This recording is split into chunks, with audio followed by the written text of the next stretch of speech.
Sure. So it absolutely has been something that has forced incredible change in our industry and certainly for Bright Horizons. At the beginning of this pandemic, we went ahead and closed 80% of our centers. And the 20% that we had open throughout this pandemic, we were instituting very significant COVID-19 protocols. And at this point in the cycle, we have reopened a number of our centers, and at this point, up to 65% of our centers reopen.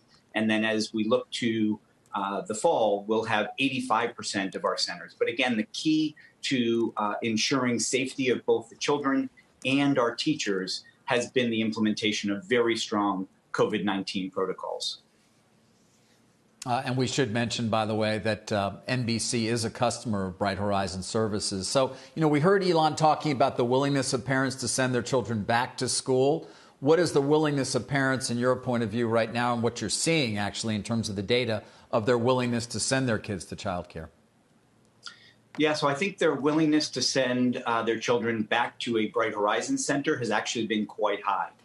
We've spent a lot of time through this pandemic educating the families that had been previously enrolled in centers that we temporarily closed about the protocols that we've instituted and our experience in operating through this pandemic and the success that we have enjoyed in keeping the children and teachers safe and healthy has given them a lot of confidence in having their children come back to our centers. Hey Stephen, a week ago, you guys announced the acquisition of Sitter City Business, which essentially, I guess, is the takeout version of what you guys do. Instead of on location, babysitters actually go to the home. I wonder, is this work from home trend? There's a lot of talk about people aren't going to be in offices as much as before. Just blowing a hole in your old model and pushing you to do more of a hybrid, more of this sending care workers into people's homes and using technology that way. Are you going to be investing a lot more in that? Yeah, so I'll answer that in two ways. The first is that we absolutely think that center-based childcare is critical to working families and to employers, has been, is, and will be critically important going into the future. As we look at our employer clients, because again, Bright Horizons mainly operates childcare centers in partnership with employers, typically on or near their work sites. What we have found is regardless of whether or not an employer is reopening their office, they recognize that employees cannot be both productive employees as well as full-time caregivers and teachers. And so they are reopening their childcare centers that are at or near their work site, irrespective of whether or not they're opening their offices. And so the children are coming back, whether or not the parent is working at home or working at the office, they still need that critical support. In terms of the step we took to acquire Sitter City, that really is just about expanding our ability to serve as opposed to a substitute.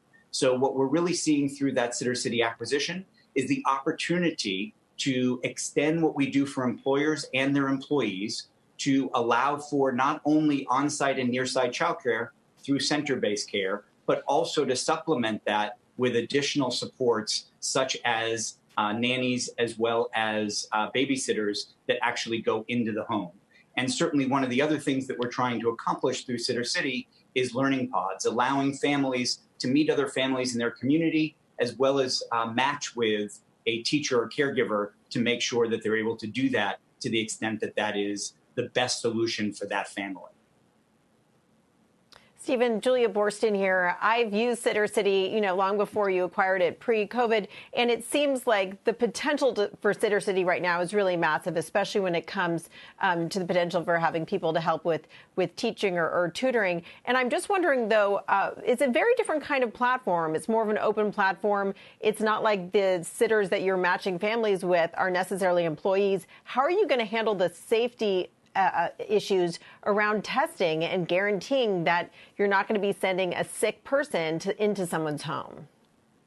Yeah, no, I think that's a really important point. So certainly the caregivers and the teachers that we employ are going through very strict and stringent protocols and ultimately allowing for us to make sure that what happens within our centers or even caregivers that we send to the home through our backup care service that 850 employers invest in are absolutely both high quality as well as background screened, et cetera.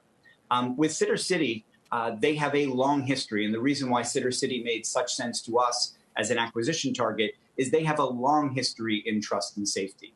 It's something that they take very seriously and is a real differentiator for them among other players in that online matching service. And so we have great confidence that they will continue under our ownership to continue to persist that. And we are looking for ways to enhance even the trust and safety that they had had in place for the entirety of their existence.